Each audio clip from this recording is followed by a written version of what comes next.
The Battle of Stalingrad has lasted 53 days.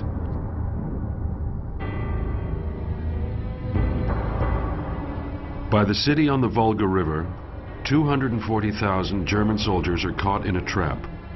Their powers are exhausted and rescue is a vain hope.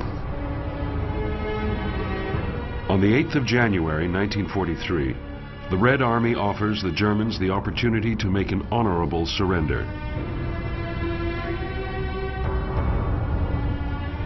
But Hitler forbids them to negotiate, and the Russian offer is rejected. Aber es kam mir wirklich so vor, the way I saw it, Ärzte, it was just like a doctor coming to see a patient on his deathbed,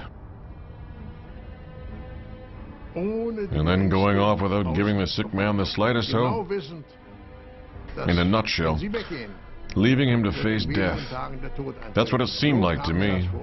2 days later, the 6th Army is expecting the final stroke.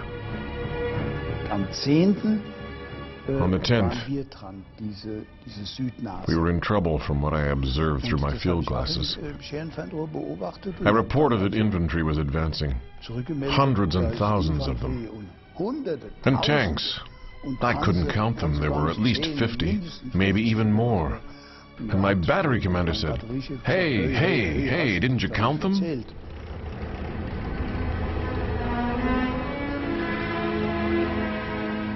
Seven Soviet armies close in on the Stalingrad pocket, and 200,000 men overrun the German positions. The exhausted men can no longer fight back effectively. The Russian armor broke through. I don't know how it happened in detail, but they literally overran our position. Then turned and came back again to crush the soldiers in the trenches. The tanks kept coming at us. We couldn't run very fast in the snow, so they simply ran over the ones who were there, who couldn't get away.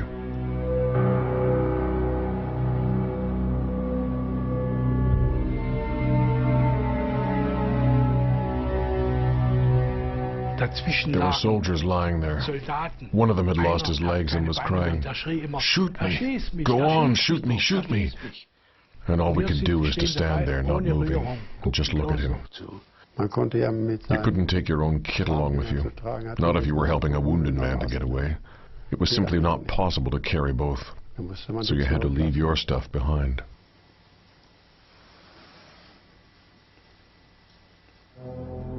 The Red Army comes rolling in from the west, over the icy steppes. Thousands flee to the riverbank and the ruins of the fallen city. The Germans call their diminishing ground the Kessel, the cauldron. What we have been through in the last few days is indescribable. There is still worse to come: misery, defeat, and death. The families of the majority who die here are never sent an exact notification. So if you never receive notification, then you should assume that I have either been wounded, taken prisoner, or died of hunger and cold. This is something of a farewell note. I don't know how many more days we can hold out.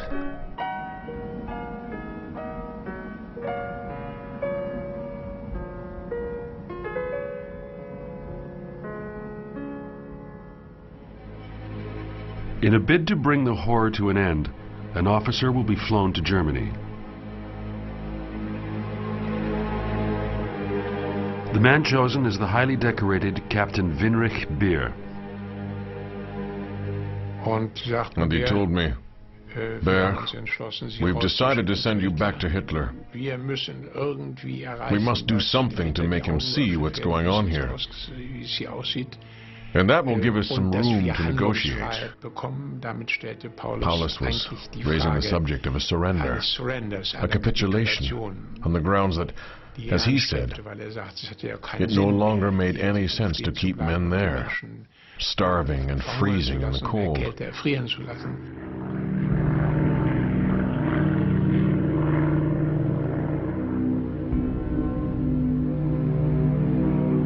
Beer's mission is the last desperate approach to the High Command in an attempt to save lives. On the 14th of January, the officer arrives at the Führer's headquarters, the Wolf's Lair. He knows that Hitler will not be easily won over. Then the door opened and Herr Hitler entered and came up to me saying, "Heil, Herr Hauptmann."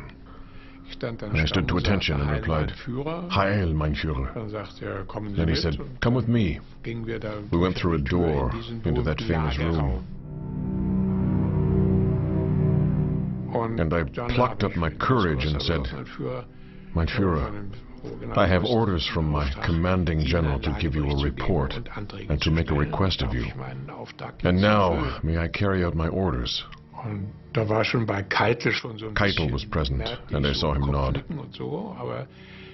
So then Hitler said, "Yes." And I must admit that he let me talk for the next 3 hours. He didn't interrupt or hinder me while I was giving my report or during the discussion. But the decision has been made long before.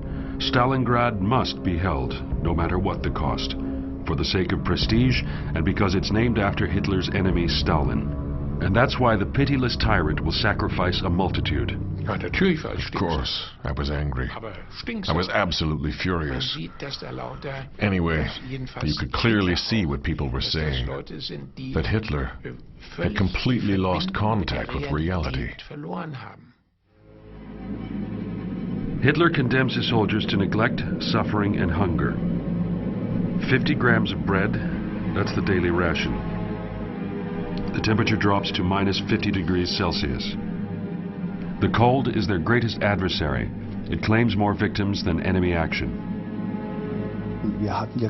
We had nothing out there on the battlefield, cowering in our foxholes.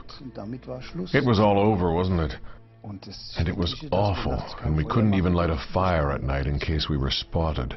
And the everlasting cold was terribly depressing. Thank God, at the time I had decent winter clothing. Otherwise, I would have frozen to death on the first night. A rat can dig in. An animal burrows into the earth for shelter. But men cannot do that.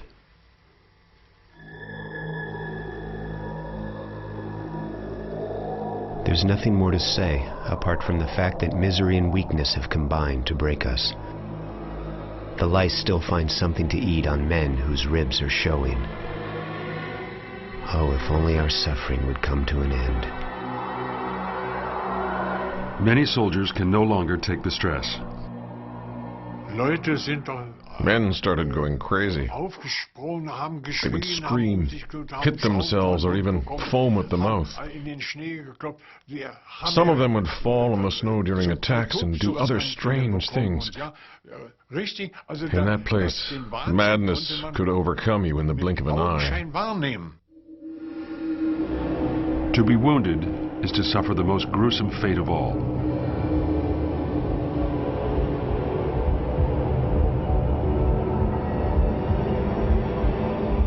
In the cellars of the city lie 40,000 injured men.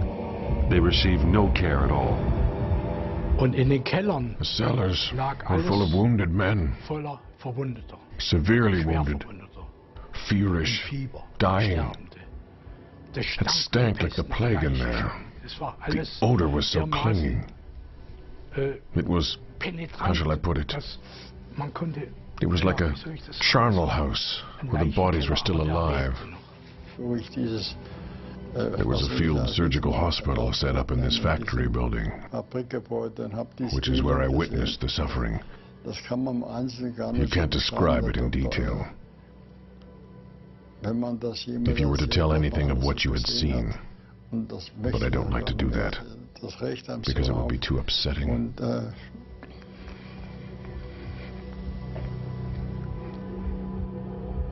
In a tiny back room in the cellars lay Cavalry Captain St. Paul. Shrapnel had destroyed his cranium, and the throbbing brain was exposed. Both his thighs were broken, and he was in a highly agitated state. shouting orders which disturbed the other 300 patients. They were more or less calmly waiting for their lives to end. Not one of the 300 had the slightest prospect of staying alive. It's not only the Germans who are suffering. This January, in the ruins of the city, there are still thousands of civilians in a daily battle for survival.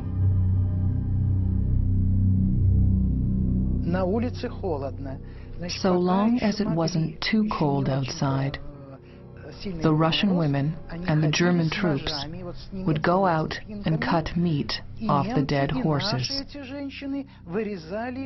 When the horses were all eaten, they moved on to eating dogs and cats after that. When there was nothing left to eat, then, please excuse me, they would cut slices off the buttocks of frozen corpses. Cannibalism is common at Stalingrad. The Russians and the Germans are guilty of it, without exception. The Soviet prisoners in the Kessel also eat human flesh. There was a camp where several thousand wounded, starving Russian prisoners were held. They either went mad or took to eating human flesh. The Germans couldn't look after the prisoners at all, for they were at death's door themselves. For the German troops, the airfields at Pitomnik and Gumrak offer the last hope. On the 23rd of January, planes come in one by one to evacuate the wounded. There were wounded men in great suffering on either side of the runway. There was a fellow with a Christ-like face. He was older than me and seemed nice. He told me, "Come on, I'll put my right arm around your shoulder." As he was holding me like that, I saw that he was badly wounded with a hole in his right lower chest. He had a woolen sock shoved in it. You can't imagine what it was like, for the sock kept falling out. And he would take it, this bloody lump, and push it back in. At last, we came to a field dressing station, and he collapsed. Alongside the wounded are specialists who are also waiting to be evacuated. These specialized military staff are destined to escape.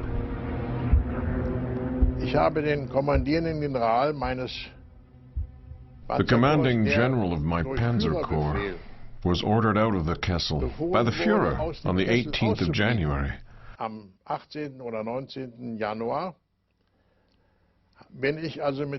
the 19th of January, I had to drive him in a half-track to the Gumrak airstrip, where he took his leave of us.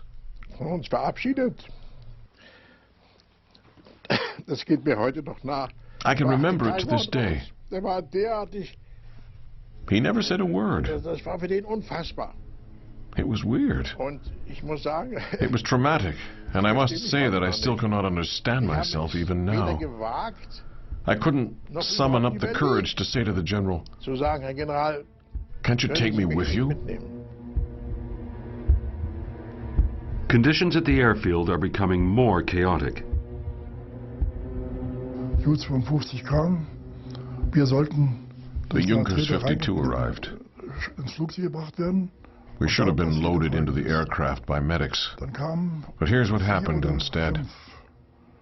4 high-ranking officers turned up, well-fed, in white fur coats, each of them carrying a machine pistol, saying that they were acting on the Führer's orders, and that we'd have to miss out. The doctor on the plane told them that it was reserved for wounded evacuees, But they kicked him off. I saw it with my own eyes. Yes, they were laughing at us. They got on that aircraft and forced the pilot to fly them out, without taking a single wounded soldier with them. That's the truth. Only a few will escape the coming inferno. Then suddenly, people started charging toward that plane over the snow.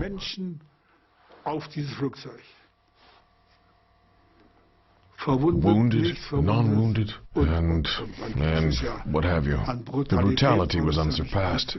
You see, there was only one escape route left. No crew members were willing to leave the aircraft, and they wouldn't be taken off it if there was no other way out of the situation. The pilot would rev up and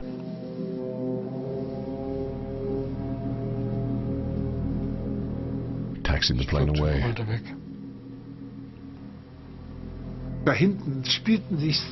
Indescribable scenes were being played out back there. It was completely chaotic. They were pushing the wounded in, pushing more and more of them in. There were plenty of them lying about already. And to make it worse, the Russians were shelling the airfield. Pilot said, "I've got to get going." He taxied down the runway, but the aircraft wouldn't leave the ground. There were soldiers hanging on all over the plane, right and left, especially on the undercarriage. Those who could manage to cling. There was nothing for it but to make the plane swerve from side to side until they were all shaken off. They had to start again. And that was the most terrible moment. I can never forget the noise the starter motors were making. Boom, boom, boom, until the engines caught and ran smoothly so the plane could take off. That's when I passed out.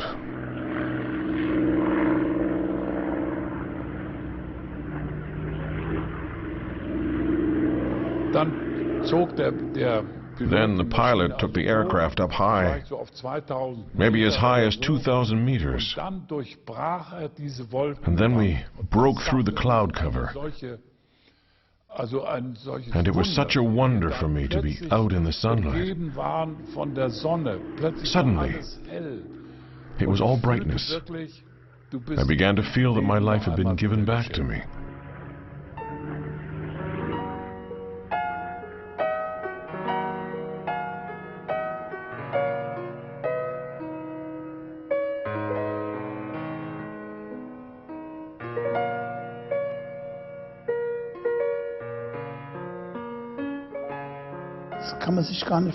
You can hardly imagine what it was like. I still cannot grasp the reality. Things were so different. After cold and hunger and misery, bullets and shells, and the screams of wounded men, suddenly, there you are in a nice warm bed, with food to eat. And when a nurse first came to feed me my soup from a tin bowl, I cried without any embarrassment.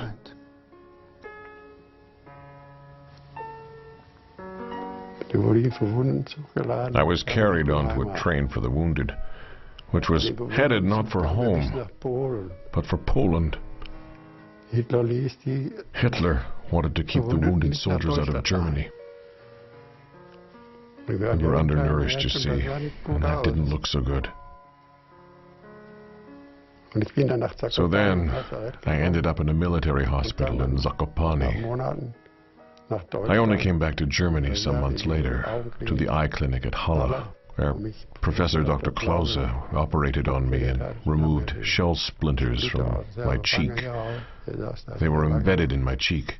But it was only after 30 months that I came home to Germany on leave. In wintry Germany, the fate of the 6th Army is largely unknown. The propaganda machine makes the situation seem less serious than it actually is, and news reports refer only to heavy fighting along the Volga. By now, many people no longer place any trust in the official bulletins. We had no idea that the Germans were surrounded. And in January, at the end of January, I did what could have got me into serious trouble. I tuned into the BBC from England. I heard do-do-do-do, do-do-do-do, the notes from Beethoven's Fifth. I heard them saying, "This is England, this is England. The 6th Army in Stalingrad has been left to its fate." It was terrible. I sank onto a chair and thought to myself, I can't understand it. You know, who can grasp a thing like that? It was so shattering. I love you so much that I cannot forbid you to find another man, since you are much too young to spend the rest of your life alone. With all my heart, I hope that you'll be able to find another man to bring you luck and happiness, just as I tried to do. In my final moments, I am grateful as I think back to the day I first got to know you.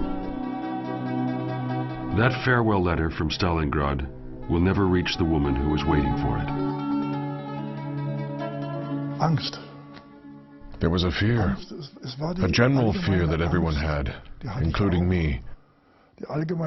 We were all afraid that the Russians would take no prisoners, that the Russians would shoot all of us.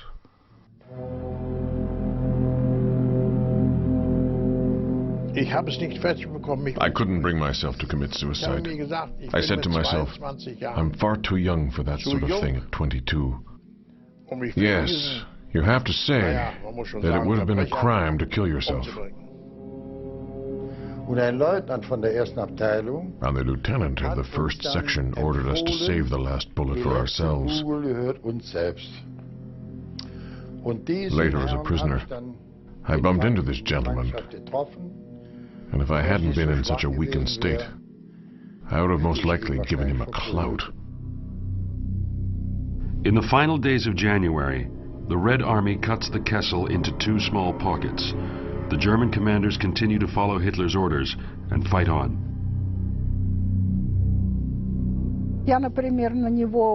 I didn't see them as fascists, but I took a certain pleasure in their plight. Serves you right, I thought. That's how we felt at the time.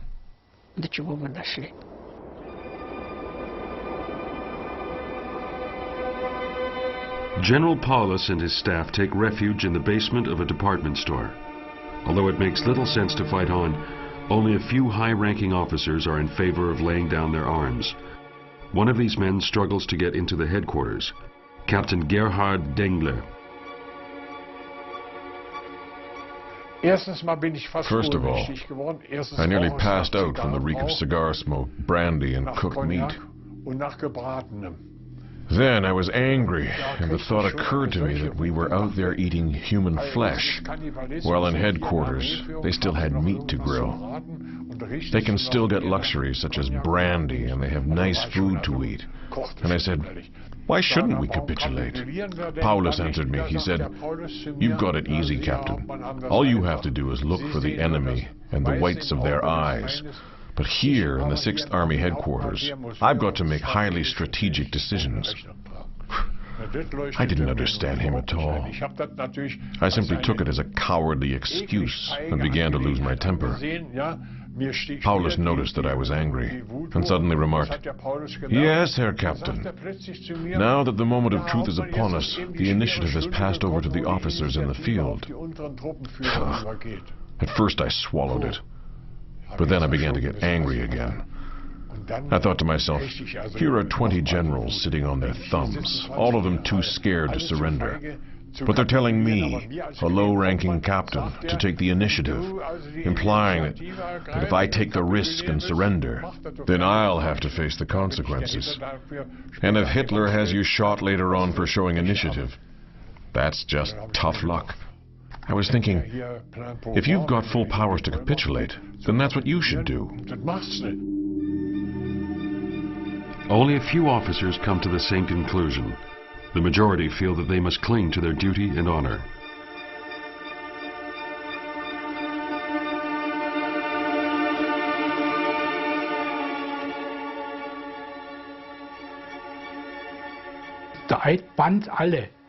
Honor is a bond, and anyone who betrays his honor is a traitor to the fatherland, who would be condemned to death in absentia.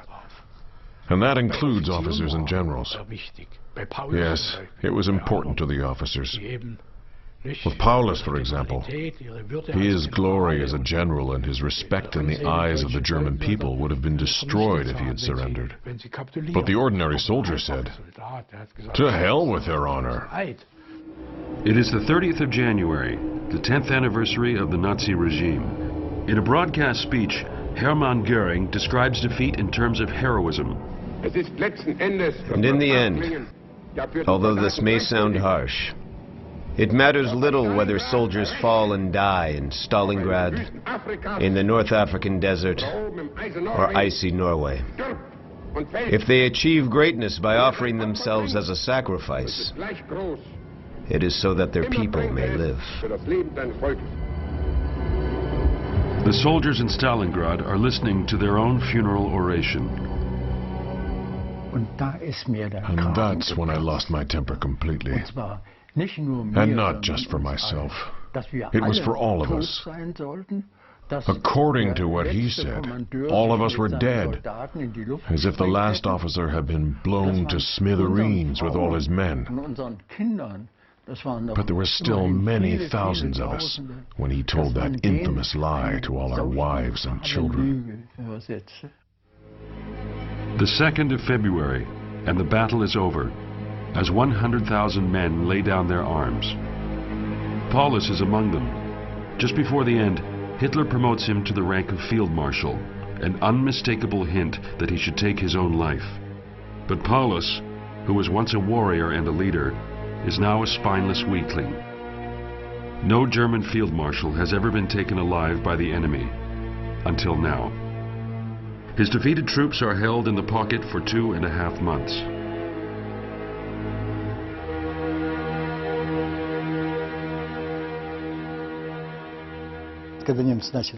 After the surrender, we had 2,500 Germans locked up in the cellars.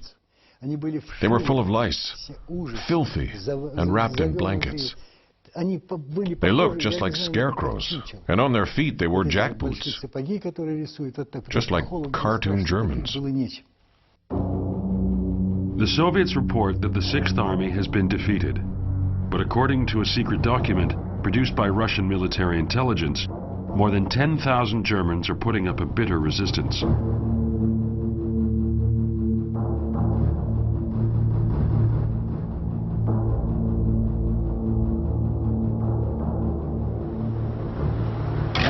They fear captivity and hide in the sewers of the ruined city.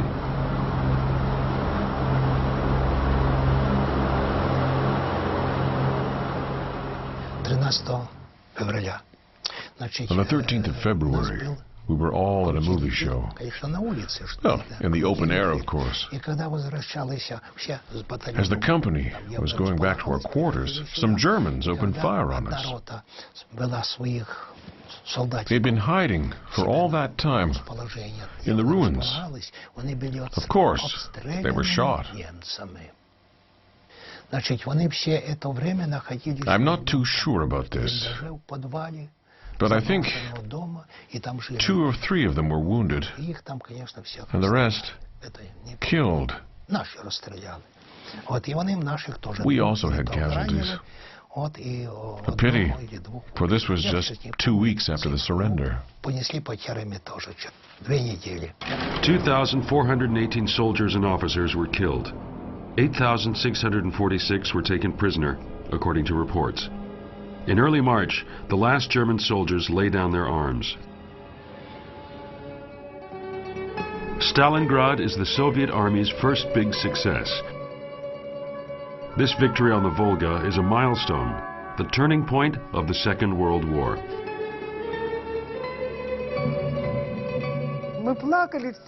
We all cried. We shouted hooray and fired in the air. We had a big fireworks display. At all possible opportunities, we blazed away with our revolvers and machine pistols. We all shouted hooray and kissed each other and shed tears of joy.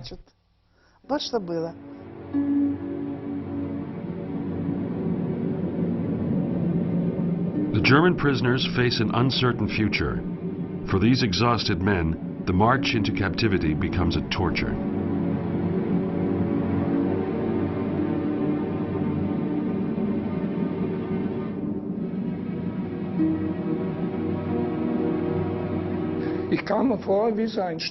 I was feeling just like a piece of wood.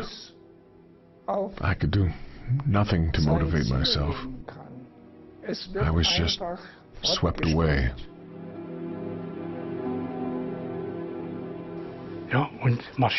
Yes, we marched on over the body parts of soldiers who had been crushed by the tanks. They were scattered over the trenches, frozen solid in the blood-stained snow.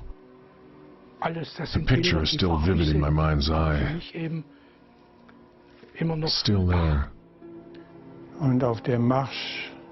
We marched over snow and ice, past the bodies, scattered right and left. Those who couldn't keep up and had been shot. And in the evening, I was so worn out that I just stayed there, sitting by the side of the road. I was hoping that our Red Army escorts would put me out of my misery with a bullet. 2 soldiers from my unit came along. They obviously liked me, for they grabbed me, one on the left and one on the right, got me marching again and caught up with the others. Skora budi domoi. And we asked when this would be. We were told, when Russia has been rebuilt, then you can go home. It could take another 10 years.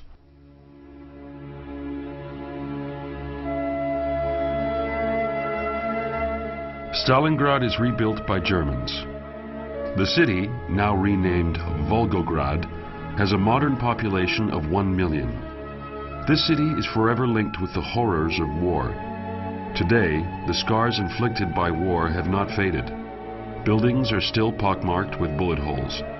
For the Germans, the city on the Volga River remains a symbol of unspeakable sadness. Only a few of them came home from Stalingrad.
On the 18th of September, we were at home when someone came to the house and knocked.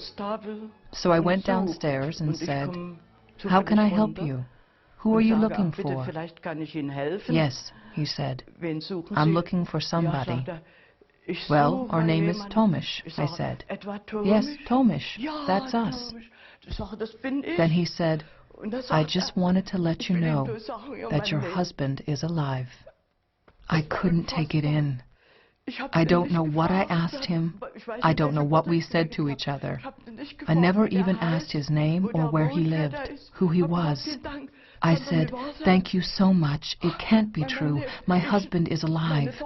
I held my daughter in my arms and went racing round to tell the family, "Can you believe it? Can you believe it? Helmut is alive." It was indescribable.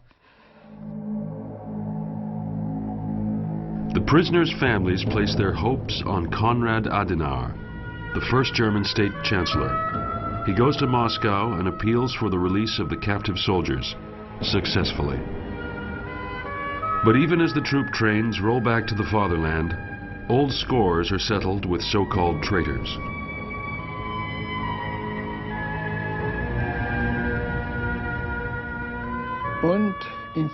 In Frankfurt, there were quite a few murders. Bodies lying in the street the next morning. Old comrades take their delayed revenge on those prisoners who had sided with the Russians. By 1955, the last prisoners of war are back from the Soviet Union, including those who survived the inferno of the Stalingrad pocket. Many families are hoping for news of their missing men, fathers, and sons.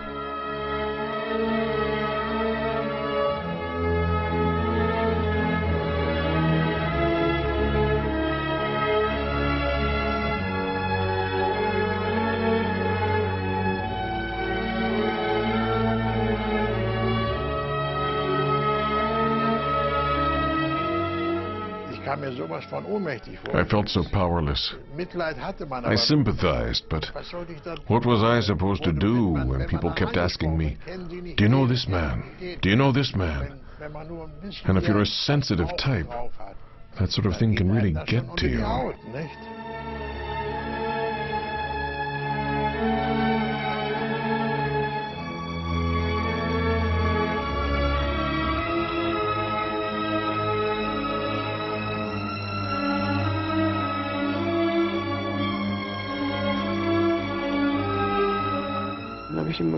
And then I saw why my mother was crying. Other women could put their arms around their husbands, and the men could pick up their children and hold them. There was such joy and embraces, but we had to go away feeling empty. Stalingrad was a death sentence, for me as well as for him. I was dead too. I was dead. I was dead, and I had to go on living for the sake of the child. Our child needed me.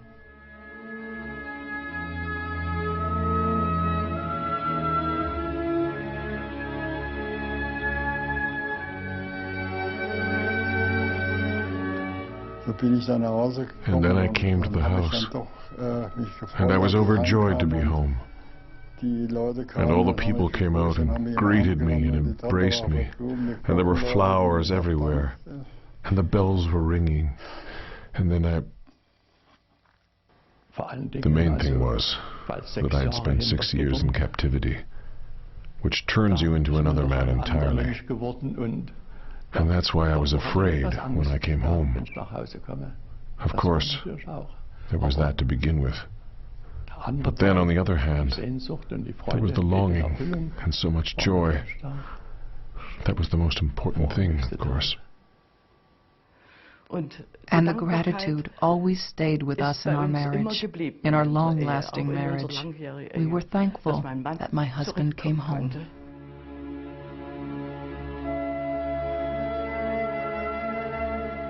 More than 250,000 men did not return. Their bones still lie at Stalingrad, mingled with the remains of 500,000 Red Army soldiers. Today, many remain unburied on the greatest battlefield of the Second World War.